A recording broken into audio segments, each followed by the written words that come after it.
नमस्कार दोस्तों, अनुराग मिश्रा नाम है हमारा। आज हम बात करने वाले हैं उन अदृश्य योद्धाओं की जिनका नाम सुनते ही दुश्मनों की रूह कांप उठती है। माकोस कमांडोज। मुंबई पर हमला हो, श्रीनगर की झेलम नदी के किनारे कोई ऑपरेशन हो या फिर नॉर्थ ईस्ट के घने जंगल, इन कमांडोज के लिए ये सब रोजमर्रा की बात है।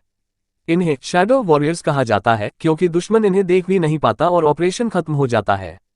लेकिन सवाल यह है, माकोस आखिर बनते कैसे हैं? इनकी ट्रेनिंग कितनी कठिन होती है और इनकी पहचान इतनी रहस्यमयी क्यों रखी जाती है? चलिए शुरू करते हैं। माकोस का सिलेक्शन प्रोसेस। माकोस बनना हर किसी के बस की बात नहीं। इसके लिए सबसे पहले आपको इंडियन नेवी का हिस्सा होना जरूरी है। उम्र होनी चाहिए 20 से 25 साल के बीच। इसके बाद शुरू होता है असली सफर, एक सफर जो सिर्फ कुछ गिने चुने लोग ही पूरा कर पाते हैं। फेज 1 स्क्रीनिंग टेस्ट, 3 दिन का फिजिकल फिटनेस और एप्टीट्यूड टेस्ट। 80% जवान यहीं बाहर हो जाते हैं। फेज 2 हेल वीक, ये वो दौर है जिसे सुनकर ही रोंगटे खड़े हो जाते हैं।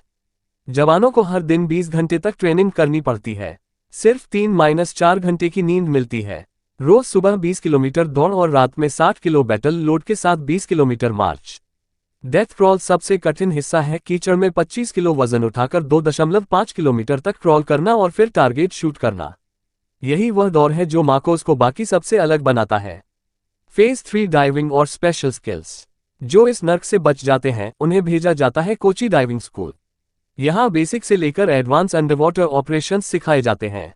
इन अभिमन्यु, गोवा, विशाखापट्टनम और पोर्ट ब्लेयर इनके प्रमुख ट्रेनिंग सेंटर हैं। Phase 4 advance training, combat free fall, hello और HAHO 35,000 फीट की ऊंचाई से कूदना। जंगल वॉरफेयर मिजोरम के घने जंगलों में। पैरा जंप ट्रेनिंग आगरा के स्कूल में। Sniper training, hostage rescue, language courses और काउंटर टेररिज्म। कुल मिलाकर 2.5 से 3 साल की यह यात्रा इंसान को मशीन बना देती है।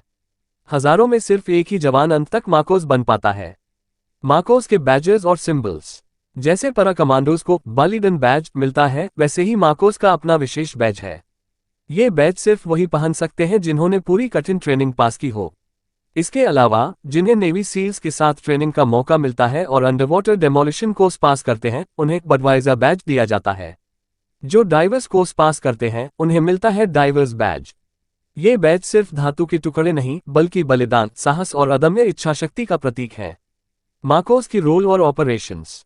माकोस का असली काम है underwater missions, counter terrorism operations, hostage rescue, जंगल वॉरफेयर और जरूरत पड़ने पर हाई रिस्क इंटरनेशनल असाइनमेंट्स।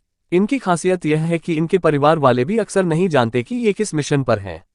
निष्कर्ष, माकोस वे गुमनाम हीरो हैं जो बिना किसी शोर शराबे के, बिना किसी क्रेडिट के 24/7 देश की रक्षा करते हैं।